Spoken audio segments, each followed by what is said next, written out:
All right, everyone, how are we doing? Settle down. It's the big Derby preview in Celtic AM. Sadly, Stevie's here. Hello, Stephen. Hello, Hamish. Good morning to you.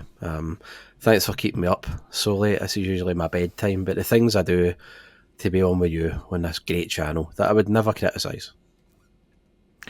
Yeah, it's good to have you on, mate. We're obviously going to be previewing the big Derby on Sunday. How are you feeling a couple of days out from things? You know, it's funny because it's still no hit me yet. Weirdly, I I remember me, you, and John were doing one a couple of days before the huge one at Ibrox back in 2022.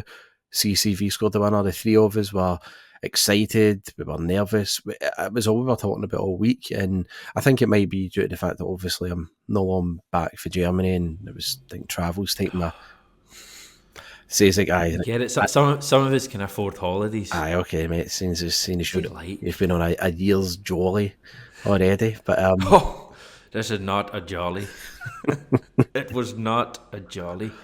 some accent that mate. It's just with Michael McIntyre must be quaking in his boots. But no, look, it was weird because I was thinking back 2 years ago and how it was just a wider range of emotions, and it's still no hit me yet. But but when it comes to finishing work tomorrow and when the weekend fully hits, like ask me that then. If you can be bothered talking to me, that is, mate, and I'll tell you how I'm really feeling for it. But right now I'm still fairly calm, I would say. I was on GigPod earlier in the week and I'm sorry to hear that, mate. Rizzo let it slip that you've booked a boozer from noon on Sunday until 11 p.m. Aye, well, What you planning on doing if things don't go to plan? just walking it in a huff and getting somebody else to pay all the rounds. It won't be Rizzo anyway. No, who knows? I just booked it because it was the slot available, genuinely, and I thought, just go for it. But no, I dare say I won't be lasting that time, Hamish. I'm an old tired man these days, and a few hours is all you'll get out of me. But it'll be good. I think it'll be even better for the fact that you're not going to be there as well. Be able to really enjoy myself too. That's lovely. That's made me feel great. We've had some good experiences in the past. They're always nervy games, though, aren't they? But I think generally they've gone quite well. I'm going to start with a stat, everyone. Last 8 derby matches, Stevie. In fact, I've turned it into a question to you. How many of them do you think Celtic have won out the last 8? Don't think. Just give us a number. Is this at Ibrox or is this at... No, this is just full stop derbies. It goes back to the start of last season. The start of last season? Well, for now... Jeez, it wasn't meant to be difficult. The answer's 6. I was going to say 4. 6. 6 out of 8 wins.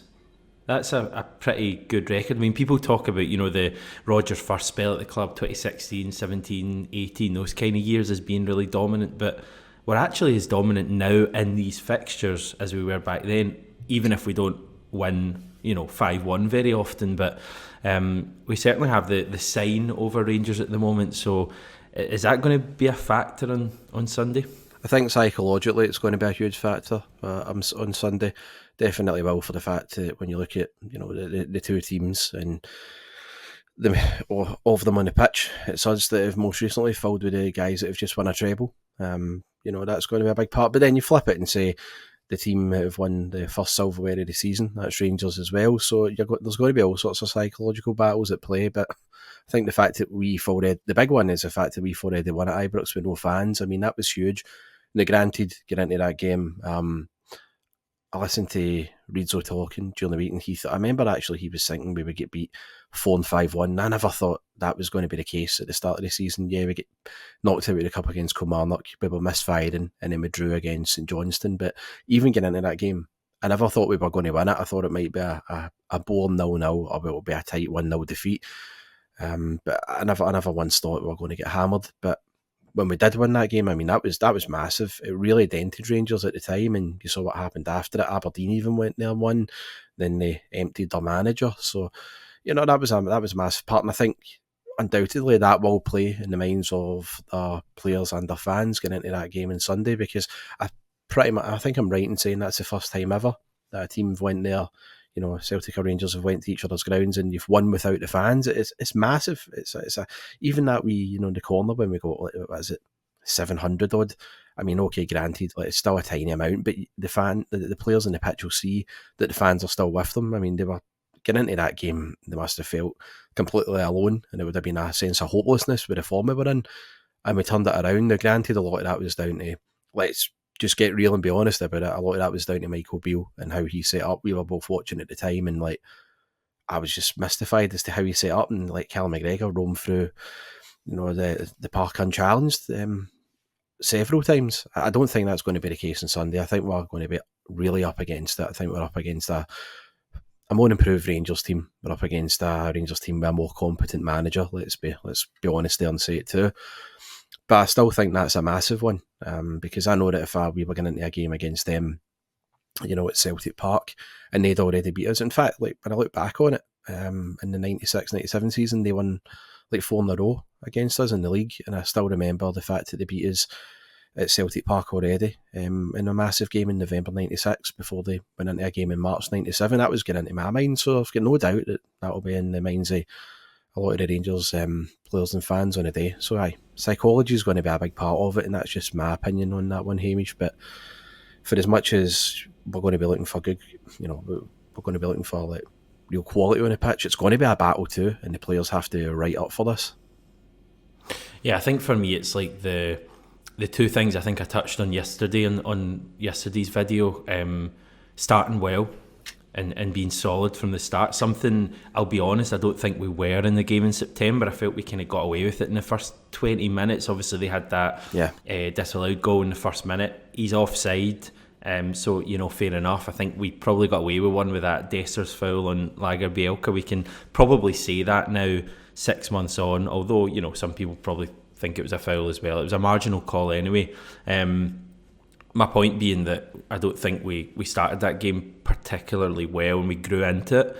I think if we start similarly on Sunday, we might not be quite as fortunate to still be goalless. I think my other thing is, don't give them any encouragement at any stage. We sat and watched a game, last January when we were winning. Maida had already scored, we were on top, and Joe Hart did that dallying about at the back, and Rangers didn't score from that attack, but the whole of Ibrox got a massive boost.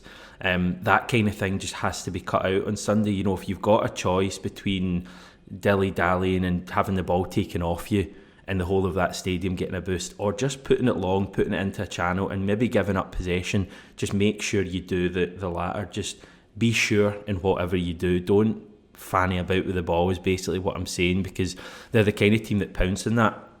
I mean, we've watched a fair bit of them in Europe against, decent teams, similar level to us. And that's what often happens. Teams get, sucked into the atmosphere and do daft things. I think Celtic are better than that, and they've proven that. We're probably one of the only teams to have a positive record at Ibrox over the last 4 or 5 years. I think it's quite an impressive record we've got, and I think we have the quality to beat them. I just want everything done properly. No daft errors early on. I think if we weather that initial storm, don't give them any reason for it to be confident, then I'm feeling good. And the reason I'm feeling good, Stevie, is that. Now, is that your team? Obviously there's a question over Callum McGregor, but let me know what you think. Yeah, the McGregor one's the big. You made an amazing point actually on Monday on Gig Pod when you said, look, for all we speculate as fans and for all we give opinions, deep down, and you meant it with the greatest respect, we don't have a clue, because the manager and the staff, and it was a fantastic point. I found myself, agreeing with you fully, because I was getting into that game against Livingston, and I guarantee Livingston are a really, really bad team. Good riddance to them when that day comes. But Hatate, not only starting, I just felt that was crazy. I was seeing it in the build-up, like Brendan is going to do something like that. We've seen, before this season when he's rushed players back and there's been a negative outcome from it. I felt rushing Hatate back was just crazy.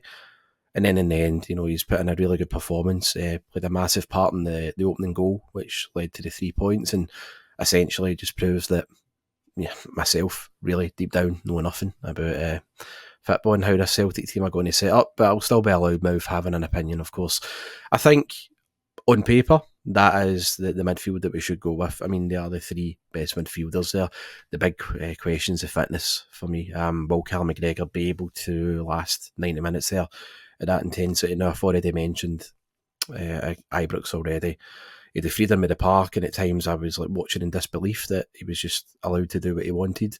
I thought he was outstanding in the game at Celtic Park when we won 2-1. I think this is going to be very different because I think Clement will target him and he'll say, right, he'll know right away that Callum McGregor's just come back from like a fairly significant injury, and right away that he's not going to get that time in the ball that he was afforded back in September. So right away we're going to have to deal with that. But when you've got a guy like Rio Hatate in there who's able to free up guys like McGregor just with how intelligent he is on the ball, that's a big thing in itself. It's a weapon. And then Matt O'Reilly as well. That's 2 assists against them this season too. One at Ibrox as well, remember. So I think that's a big call for midfield for me. It's all really just down to fitness. We still haven't heard the manager say anything about Callum McGregor and what the chances are from it. I dare say we'll hear more about that tomorrow or today when this video comes out. But yeah, him and Hatate are the big ones. The only thing that worries me a wee bit with Rio Hatate is just these performances at Ibrox. And again, I'm sure people will find a way to disagree with this, but I think he's only had like one really good 45 minutes at Ibrox. Other than that, I felt he was a bit of a passenger. Do you remember the game in 2022 when he had to get hauled off because it was becoming a liability? I know he was suffering from fatigue as well. Fitness stuff, yeah. Fatigue, but that's what I mean. You've got that, and then the game in January. He was outstanding that first half. Fell right out in the second. In the 3-0 game, dead rubber as it was, like he was anonymous. So you're throwing him into this game. He's going to be up against Lundstrom and Diomande, who I don't think are a pair of mugs, and they'll be targeting him and Callum McGregor. So it is really just a case of the fitness, but you've got to then put your trust and faith in the manager, and this is why he's earning £3 million a year. So you've got to trust that he'll be analysing the fitness there. And if he thinks McGregor and Hatate are in the right frame of mind and they're fit enough to start that game, we're going to have to just back it because, as he's shown last week, he knows better than me and you. What about the other positions? Is there any other talking points? I mean, I've said this all week. I think I had my team out in like Monday or something like that. I mean, I was kind of running through on the Celtic way last night, running through potential curveballs that Rodgers could throw in, and I couldn't really arrive at any. I mean, Joe Hart's going to start the game. Johnston, Carter Vickers, Taylor are certainly going to start. I think Liam Scales is pretty nailed on to start as well. Hatate, O'Reilly, McGregor. Obviously McGregor's fitness. I think Hatate and O'Reilly will start based off the way they played at Livingston. Maida's going to start at Ibrox. Kyogo's going to start, and possibly Yang could start rather than Kuhn, but I would say that's a pretty long shot, to be honest, given how Kuhn's played. So I just feel like that team kind of picks itself, dare I say? Yeah, I was saying, Kuhn's obviously, this is a big one for him because as much as everyone's been raving about him, the level of opposition he's been up against in the last 3 games where he's excelled has been mediocre. Let's just be honest with that one. Do you think he's ready to take a game like this by the scruff of the neck, or is he going to, is it going to pass him by? No, I mean, I think it depends who he's up against as well. If he's up against Barisic, I've got every confidence in him. But with the way it's going this week, we've not really heard much about. Rangers have been quite quiet in their build up to this. You know what it was like under the previous man. Rangers quiet. I know, but the previous manager just loved to be a loudmouth and do all the talking in the media rather than on the pitch. But I've not really seen a lot now. Admittedly, reminded as well I've been away, so I've not really looked at the paper. No, I think you're right.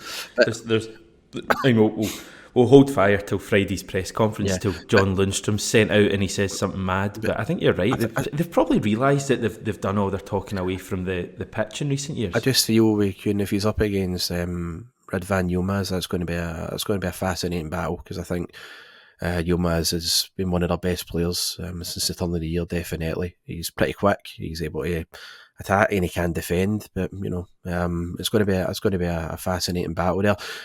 But the way Yang was playing before that red card, though, I would have had no complaints with him starting there.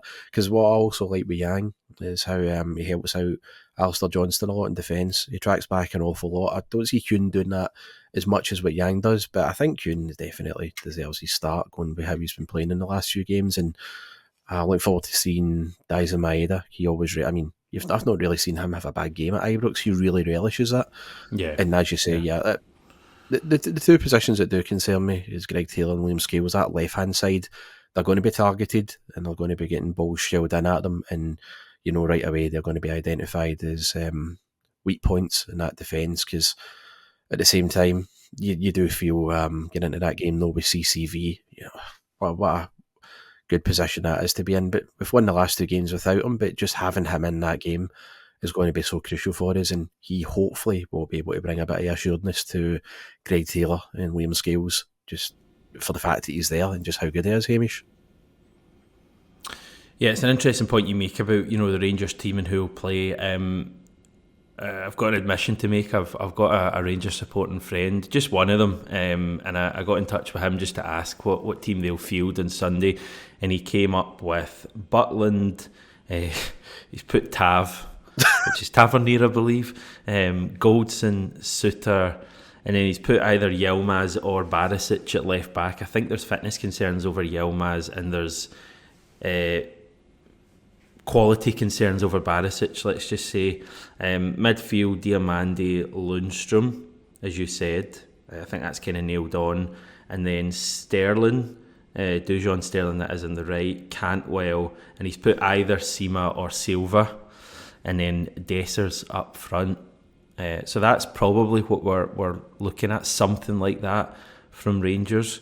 Can we work through some of the comments we got in, Stevie, and we can, from our wonderful, faithful fans of Celtic AM? Go for it. First of all, we've got Jimmy C7996. You need to get catchier names, by the way. Jimmy saying, only 2 things worry me, and neither of them are Rangers players, Clement and Beaton. Clement has transformed that side. Yes, man for man, we have better players, and I wouldn't switch any one of theirs for ours, not even Tavernier or Butland, but Clement has made them better than the sum of their parts. And the other difference maker is Beaton, aided by Walsh, for reasons I needn't go into, lest the SFA's remit runs all the way to Berkeley. What's CA? Is that California? Something like that. That said, we can still do and turn their fans silent. What did you make of John Beaton getting the game, just briefly, but more so, what are you thinking about him? And Nick Walsh and VAR worries me as well, and in that kind of atmosphere. Really got to be careful about not turning this into a paranoid section of that, because frankly, and I'm being honest with you, as soon as I heard about John Beaton, and a lot of people might know, I just busted laughing. I just busted laughing. I find it ridiculous, but we've got to also remember it wasn't John Beaton that refed that game at Tynecastle either. It was. Was it not? No, was it not? It wasn't John Beaton, no. But I know what you're going through. I just laughed at it, but I've seen. It's probably because growing up as a Celtic fan, I have seen worse referees than John Beaton. And that's not the right way to look at it. Should be called out for some of his calls over the years, but it's because I've seen far worse refs than him, and I just frankly don't want to turn that into one of these ones where we're talking about a referee. I just rather focus on Celtic, our tactics, how we set up, how prepared we are, and our players' quality on the day. And I think if we get all that right, that should be what we're talking about, rather than referees and VR decisions, Hamish. But yeah, that is my honest opinion on it. I really just don't have a lot to say. I'm more focused on how we set up and how we prepared, and who the SFA set up to ref the game, frankly. On the other point on Clement and Rangers being, greater than the sum of their parts, he's certainly a decent manager. I think he's probably the best manager they've had in a good while. Like he's certainly a level above someone like Steven Gerrard, who was did relatively well with them, albeit only one trophy, and he's won titles in the past. So I think that's probably going to be interesting to see how he deals with it. Because remember, he had a bit of a meltdown after the last derby. We were deserved winners that day. I think this, as you say, is when Brendan Rodgers comes into his own. And to be fair to him, for the criticism that he's had this season, the Derby games we've been pretty spot on, and won both of them so far. So I think that's why there is a quiet confidence amongst the Celtic support. But it's going to be interesting. In terms of Clement, I mean, the fact that Rangers are in a title race is down to the manager they've got.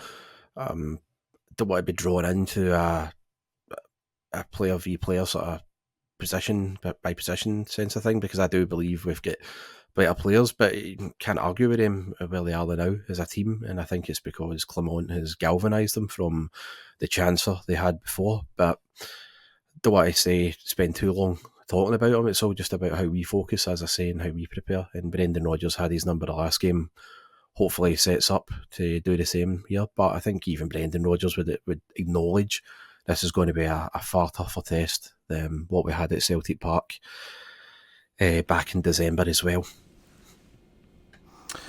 We've got Christopher Bonhoeffer of user ripping it now, of Belge 9846. We just seem to be returning to something like our best, and we'll have a strong team on Sunday, so I think we've got a chance. But it's about keeping our discipline and taking our chances. I don't want another implosion like Tynecastle.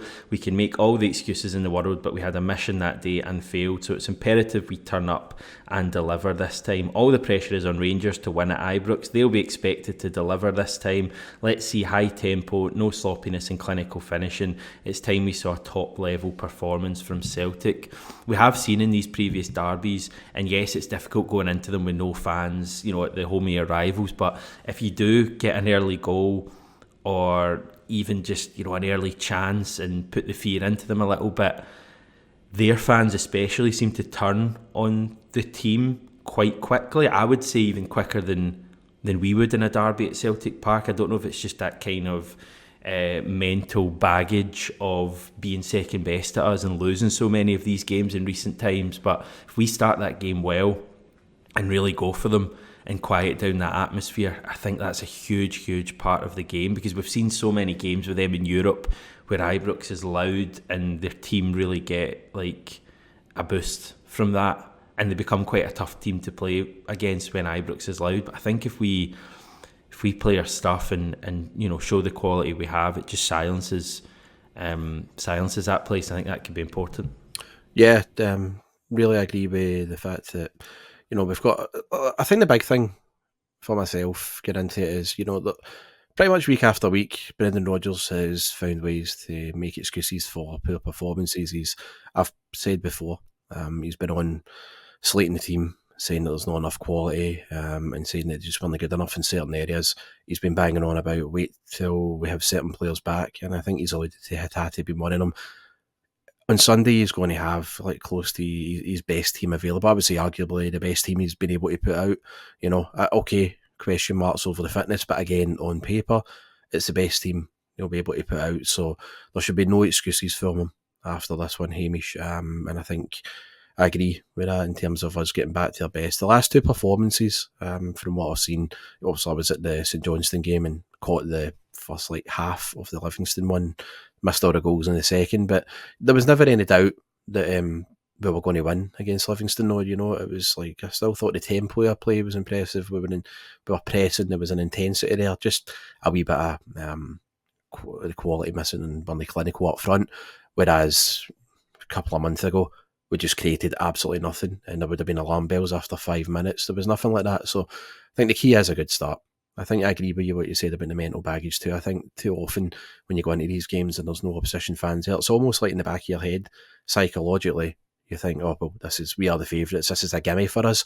It's never the case, right? You remember that 3-2 game against them last season when Tavernier scored that.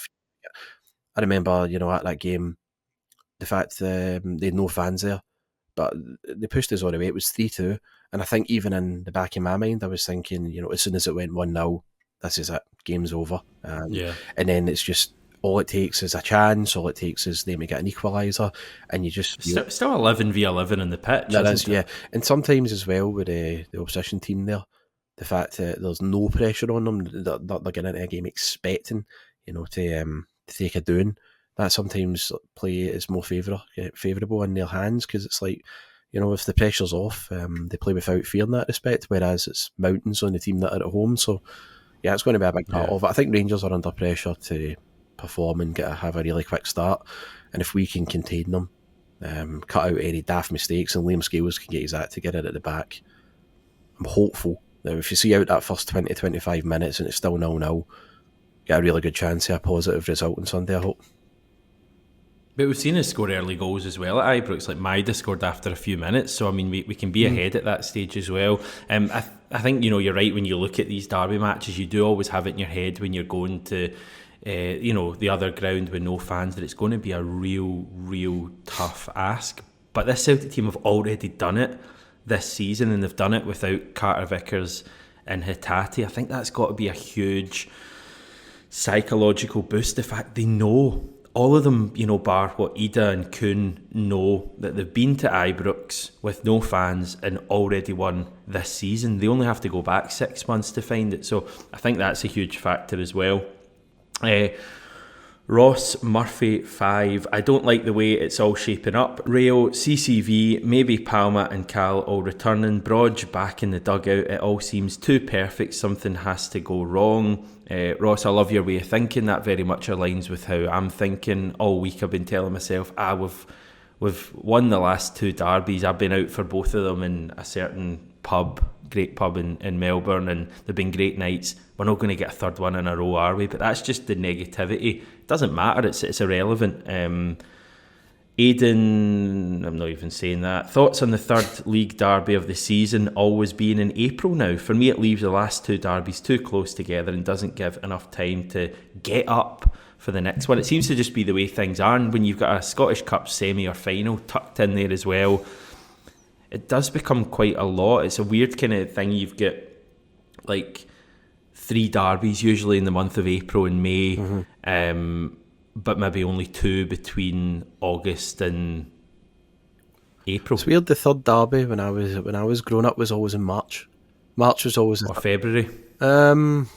Was it February? I think. Oh, you might be right. The one Tomo scored. I've seen some in February, like the famous 0-0. Not famous in any way, but the Willow Flood game, that was February. That's right. Sure. Aye, with the one 3-0. Gary Hooper. Tomo scored. The one I was thinking. The one that's always in my mind is Tomo 1-0. The Rangers went down to 10 men and they rallied all second half. But it's getting later and later, isn't it? It's a bit kind of. I guess it's to drum up excitement, maybe, or. I think it is. It not just dictated by that great company Sky Sports as well, and how they want it to. But I can't disagree with getting up for it. Like if we were to play, like we're playing Rangers on Sunday, see if we were to play them the week after that, I'd just be up for it as well. Like, I'm obviously being a pure hypocrite here because I said I'm obviously quite calm about it now. But you know what I'll be like at the weekend? Just see me during these games, Hamish, and by the time that's done and we're going to be playing them again in May, I'll just be up for that as much as I would be if I hadn't played them for another 4 months. I do agree with you. Like you're always going to. People always say, "Oh, you can play them 38 times a season and you'd be up for it." I do think that's true to an extent, but also I remember last season. I think it was last season, the third one we played them in a row. I think we had like 4 in short space of time last year, but the third one we had, which was a 3-2 game at Celtic Park, I do remember being a wee bit like, right, okay, it's a big game and I'm buzzing for it, but also not quite as buzzing as I was for the cup final or, the game, the semi-final. Cup semi or whatever. It was just, in fact, I think the semi was the third game, wasn't it? And the league game was the second. But I just remember being a wee bit like, they could have spaced these out a wee bit more. Kevin Golden 5675 saying the referees aren't going to let us win this game, guaranteed there is lots of bad decisions. Stevie has made his thoughts abundantly clear on Messrs Beaton, Walsh, Collum, etc. Guitar Journey Guitar 1215 saying Rayo Hatate with his creative sharp ability to create opportunities will bring out the best in our attackers. CCV calmness at the back and ability to start attacking moves. 2 things missing for most of the season will be massive for us. Early goal, silence the crowd. Come on. AJSC Tech saying it's all been good news this week for Celtic and the build-up. And our starting 11 is very clear. It's just Callum and the others are settled. By contrast, the Rangers have 4 or 5 dilemmas, so many of their players will be upset and unsettled on Sunday. We are peaking at the right moment, but they are going flat. Johnny Boy saying that's one difference. This group doesn't need Celtic fans in the stadium to be inspired to victory. Another difference in the day is that when their crowds start getting itchy, it translates to their players in a negative way. We've watched that happen already. This Celtic team know exactly what to do. Quietly confident is the way. I describe myself as being quietly confident.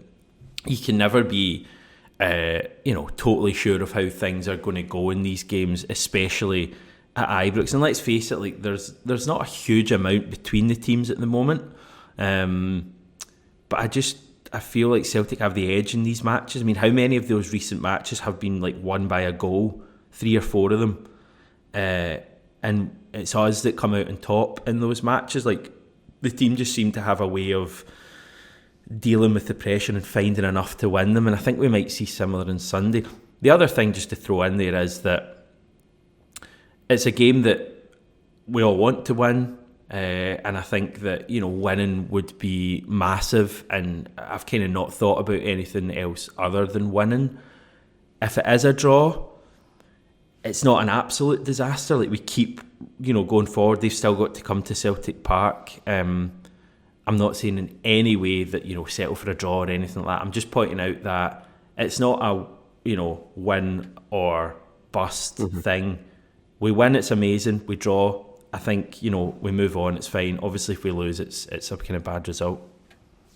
Yeah, I'd agree. I think I said like a loss for Rangers would be way more damaging. Amazingly, if Rangers did lose that would be their 4th defeat at home this season. When they've only lost twice, I think, away. At Rugby Park and at Celtic Park, like that would be damaging for them.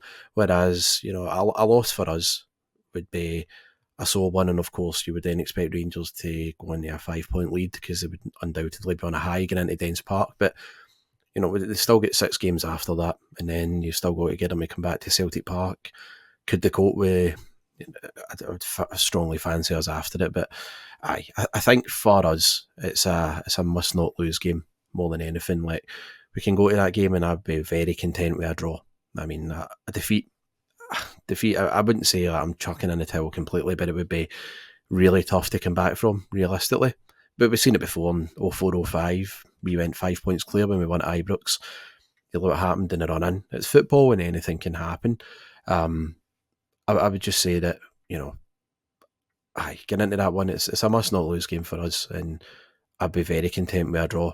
Of course, being Celtic fans and being the position we're in, we always want to see our team winning, no matter what. I mean, even look at us in Europe, or getting away to finals, for example, and raging if we don't get a result there. But even though our record in Europe is laughable, but I'd be content with a draw for this one, Hamish, and I would definitely say like the pressure's definitely on Rangers for that one, that if they fail to win it, I think we'd be in a very strong position getting in the running, definitely.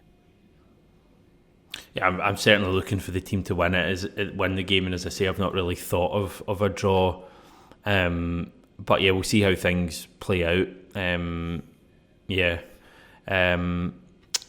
It's going to be interesting. Who have you got in your mind as like our major players? Because I feel like a lot of the talk's been about the midfield and dominating the midfield, and people always say, "Oh, the game will be won in the midfield," and it's just a thing people say, and it's maybe true a fair amount of the time. But the last derby was won by the forwards, no? And the fact that Kyogo was the difference, and Dessers for them wasn't. Yeah, the last two. I mean, if Dessers is starting for them up top and Kyogo's up front for us, and you're backing Kyogo to take the chances that he doesn't. I just think, as we said yesterday, 7 goals Kyogo's managed against them, all in 2023, all over kind of different matches as well. In the main, I think it's massively exciting just to think what he can do. Daizen Maeda is a man for me. It's going to be it's on simply because you know how much of a threat James Tavernier is. Getting into this game, it's just, his stats are stupid this season as well. He's still their top scorer more than any other striker. He's getting the most assists as well. He's one of these players that I just think, if you're a Rangers perspective, like when he's gone, they're definitely going to notice that and say what you want about him in the last few seasons, but he has stepped up in games against us. At the end of the season, Has he won anything? No. But for the individual one-off games, I think he is still a massive threat for them, Hamish. I think Daisen Maeda, the form that he's in, and I think more importantly, as I said earlier, I've not seen him have a bad game at Ibrox. That one that we won 2-1, CCV scored, he was outstanding. An amazing performance. I was astonished at how good he was. Season later, the 2 each game scores the opener in the first half. He was a constant threat. And I don't know, did he play in the, no, he didn't play in the one after that, the Dead Rubber game, didn't he?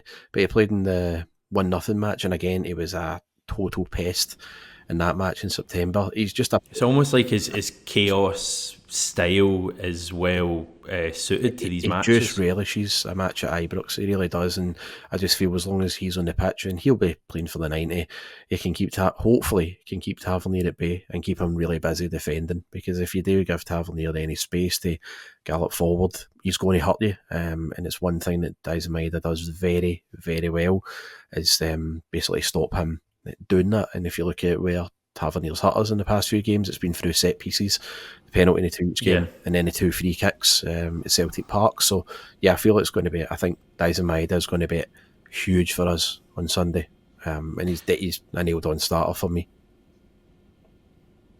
Yeah, even Tavernier obviously is able to hurt teams from open play, and we've seen that. I mean, he scored against Hibs from open play at the weekend, but it is set pieces are his main forte, and we've given away daft free kicks around the box in recent matches. And like, for all we say about him and his penalty record, he has a pretty good free kick record. He's able to get the ball up and down.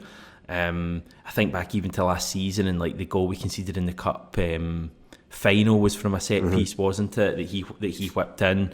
So I think that's if you want to add the third bit of advice I have for the team that I'm sure they'll be aware of, but I just hope they're able to implement.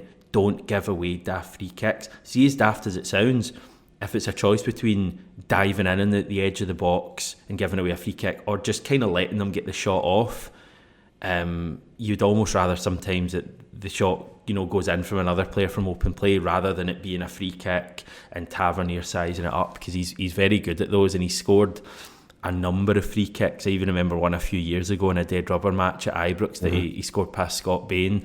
So that's the big concern, that they're not a great footballing team. They don't have the players we do. They don't play the same football that we do at their peak, but they're good at set pieces and they're good at making things chaotic. We've seen that in Europe. So I just hope that we're able to kind of rise above all that. No daft free kicks, no daft start, no daft giving them encouragement. Basically, don't be daft, Celtic. That's the advice I've got for you. But I just think Kyogo could be a huge part of the game. Anything else, Stevie, before we head off? Yeah, just I know you were saying there about them not being a good footballing team, whatever, but you've got to remember as well, they have hammered some of the teams that we struggled against in the league as well. Like, for example, Hearts, they were very fast, they were quite clinical that day.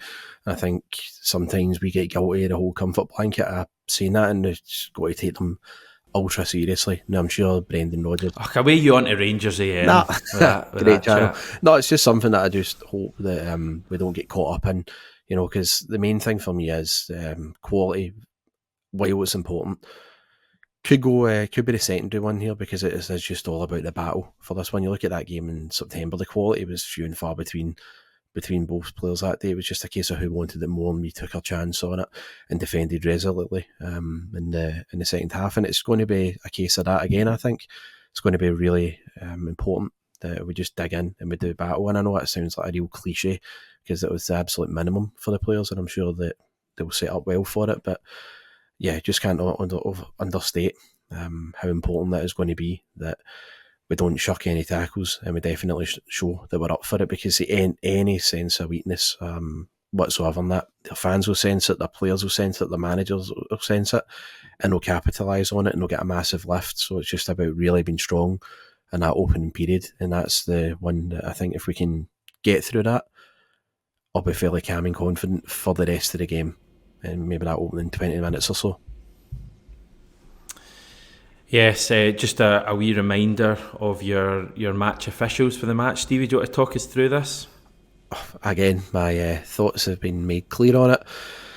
We know who it is, and that's all I've got to say. We've had a few days to digest it. I just don't want to give it any more attention. Sorry to let you down. I was more just hoping for you to actually read out the names rather than Okay. give your opinion, but that's fair enough. Referee John Beaton, assistant referees Daniel McFarlane and Dougie Potter, who I have never heard of. The fourth official is that great guy William Collum. On VAR is Nicholas Walsh with the assistant VAR. Did the assistant VAR guy, does he actually intervene or do anything? I don't know. But it is Francis Connor. Just because some people only listen to this, apparently they don't watch it, so it's nice just to get that in black and white. Right, okay. We're not doing predictions or any nonsense like that. Your plans for the game, you've already outlined. You'll be at the Boozer nice and early. I'll have a whole day of gearing myself up for the game. I'm going to just try and fill my Sunday with various things to take my mind off. At 9 p.m 'kickoff here though, so it's better than 11 as it was for the New Year game. So yeah, looking forward to any last comment, and we'll head off. Good luck to Celtic. No, that's fine. I was just going to say nothing on a smart comment. Good luck to Celtic, and do us proud on Sunday, please. There we go. Thanks everyone for watching this. Enjoy your weekend. It's hard to enjoy the weekend when you've got a game like this on the horizon. Hope Sunday goes well. I'll be back on Monday looking back at it all. Come on, Celtic.